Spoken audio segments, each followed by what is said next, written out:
From our time in Arkansas, we took a day to travel 1.5 hours away to Eureka Springs.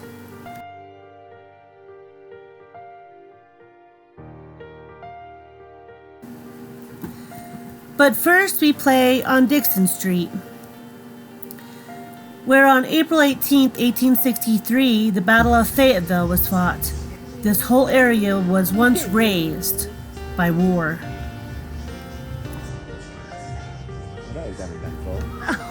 We stopped into a few pubs, and I asked about any haunted occasions, seen or heard, and everyone implied about the feeling of being watched, followed, items being moved, faces seen in a mirror, person there, and then disappears, and the sounds of battles, screaming, yelling in the distance of many men. These streets are said to be haunted by long-lost Civil War soldiers, continuously walking along the battlefields. The war never ending for them. The streets were quiet, and the people were friendly. There was a feeling of being watched and followed at times.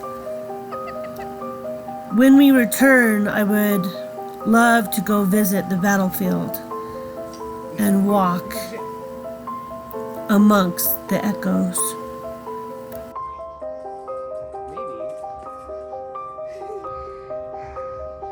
Now you're going downhill, so you gotta press the brake. Press the brake. Oh my God.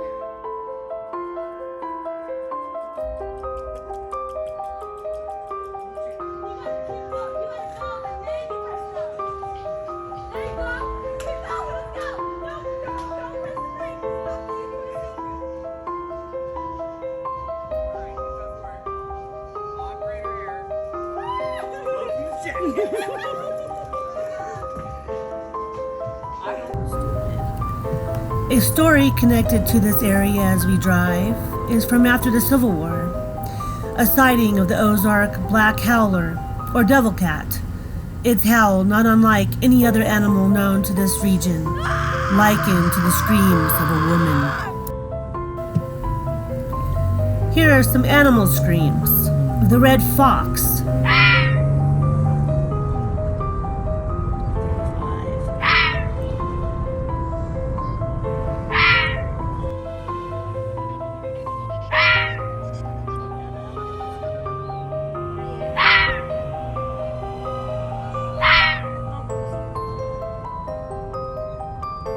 raccoons fighting,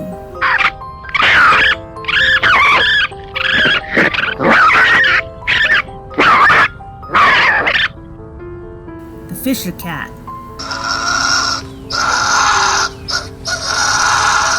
and the bull elk.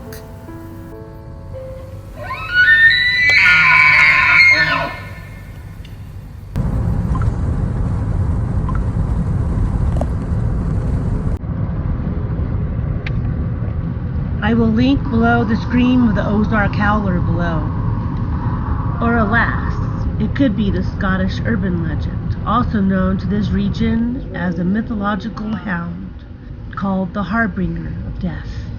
Like the Grim Reaper, if you hear the bays of the harbinger, get to safety before the third, or else you'll be overcome with fear and perish. Hunters hear something like an elk beat, but deeper, guttural, the shaggy form having glowing red eyes, and emitting a creepy, howling sound. Girl. Our first stop is the historic and haunted Crescent Hotel and Spa, built in 1886 at a cost of $294,000.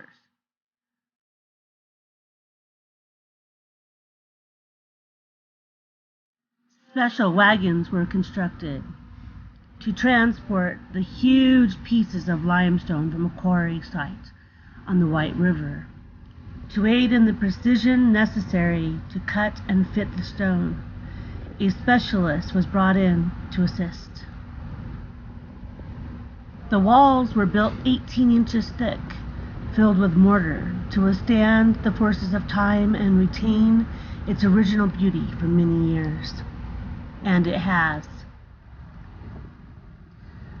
Lighted with Edison lamps, electric bells, heated with steam and open gates, a hydraulic elevator, truly a magnificent showplace known as the Grand Old Lady of the Ozarks. The history of the Crescent is the history of Eureka Springs because of the 60 springs babbling up of healing waters. The first to arrive in 1854 was pioneer Dr. Alva Jackson, visiting the Basin Spring, and after medicating his young son's eye with the healing spring water, the eye healed, and Dr. Jackson began using the water in his practice. During the Civil War, Dr. Jackson worked both sides. After the war, he invited Judge L.B. Saunders to seek relief from a sore leg with the healing waters. Within 2 months, his leg was healed. Judge Saunders shared his healing miracle with many, and Eureka Springs became a settlement. In 1902, the hotel was leased to the Frisco Railroad for 5 years, where then Crescent College opened for women until 1934. In 1937, a Norman Baker purchased the hotel, remodeling the hotel into the Baker Cancer Clinic. Mr. Baker invented the Calliophone, promoter of the Madame Tangley show, also claiming to have the cure for cancer, referring to the Crescent as the castle in the air.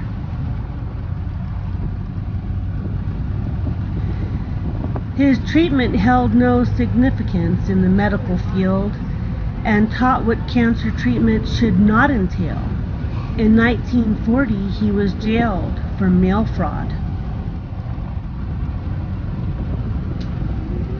During Mr. Baker's remodel, the Crescent was left lavender, and he had installed an escape route from his office through a hidden staircase. In 1946, the Crescent acquired 4 new owners: a Herbert A. Byfield, John R. Constantine, Dwight O. Nichols, and Herbert E. Shutter. The hotel was restored, and vacation trips with the railroad brought new tourists.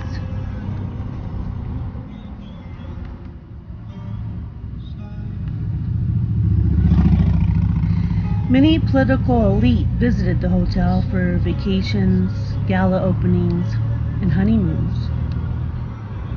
In 1967, a bad wiring fire raged through the penthouse floor and most of the 4th floor. In 1970, only 1 owner remained, and the hotel was turned over to Resort Enterprises, then sold in 1972 to Crescent Heights Developments, with purpose of restoring the Crescent to its former glory, modernizing the facilities.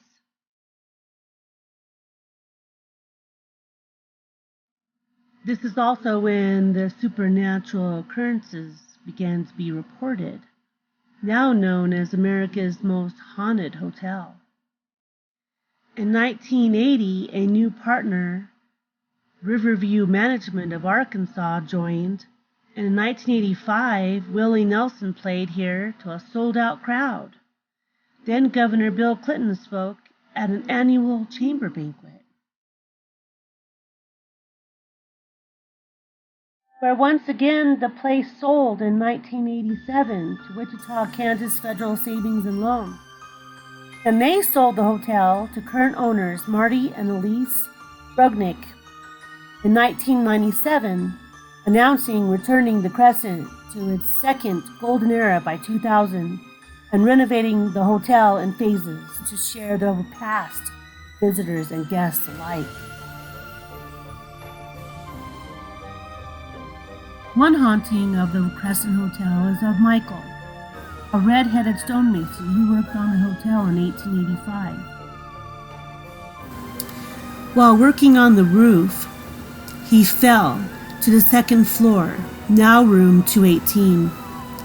A mischievous spirit, he likes to play tricks with lights, opening and shutting doors and turning on and off the television. He pounds on the walls. He brings visions of hands coming out of the mirrors, cries of someone falling, guests shaken in the middle of the night, one guest running from the room screaming there was blood all over the walls. From the time of the Baker's Cancer Hospital, a nurse dressed in white pushes a gurney late at night down the third floor hallway. The sounds of squeaks and rattles, now known as the morgue with autopsy table and walk-in freezer. The laundry also is housed on the third floor, and washers and dryers are known to turn on by themselves. Greedy Dr. Baker has been seen as a confused apparition in the old recreation room in the basement and at the foot of the first floor staircase. Theodora, seen often in room 419, will show herself to you as a cancer patient and vanish.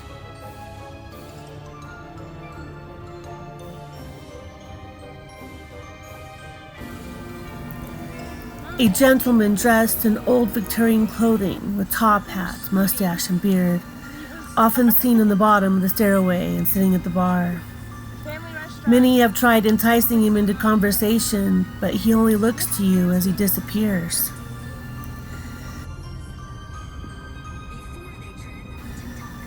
A former waitress spotted a bride and groom in the dining room's huge mirror. The groom made eye contact with her before fading away.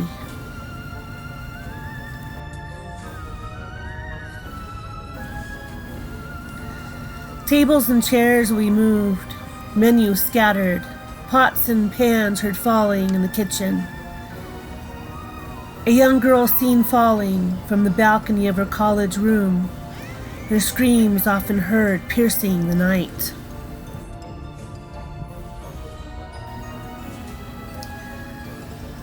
More haunted rooms include 202 and 424, and a ghostly waiter carrying a tray of food in the hallways. Welcome scooting.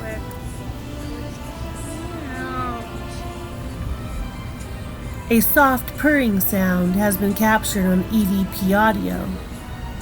A pet-friendly hotel, many cats have come and gone from the hotel, and all are welcome.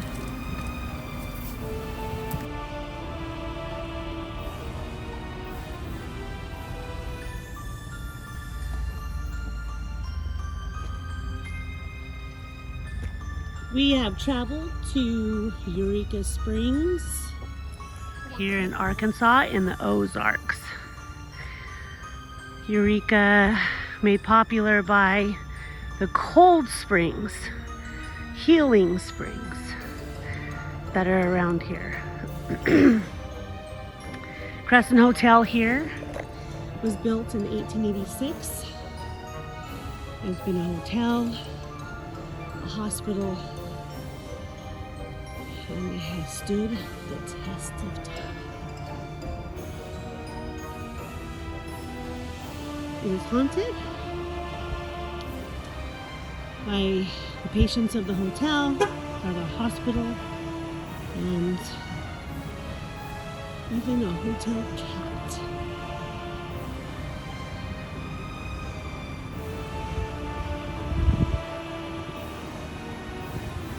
Apparitions are seen here, as well as you will feel someone sit beside you on your hotel bed, couch, or someone will just follow you around for a while.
Here in the distance, we see Christo's statue of Arkansas, known as Christ of the Ozarks.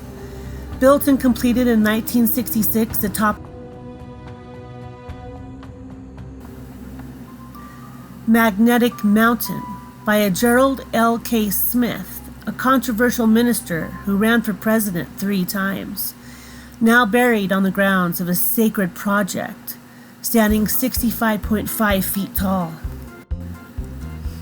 Also, a 4,100-seat amphitheater, an annual site of the outdoor performance of the Great Passion Play.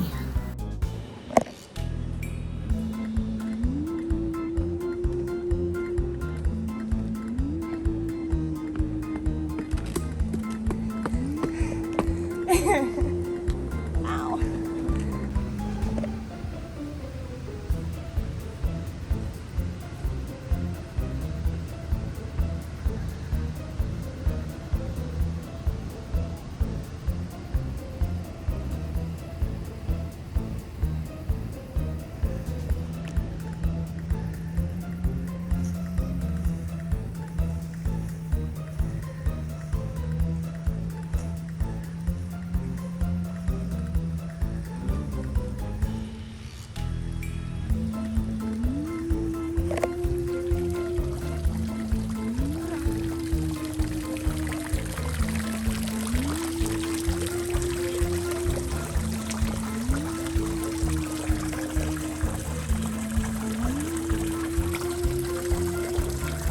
Make a wish.